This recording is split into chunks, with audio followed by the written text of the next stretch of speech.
கெட்டு போச்சே காரணம் யார் சொல்லம்மா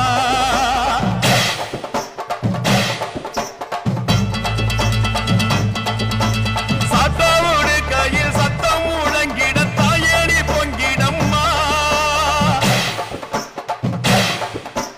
சாத்தாவோடு கையில் சத்தம் முழங்கிட தாயேனி பொங்கிடம்மா சூளக்காளியே அத்தா தாயே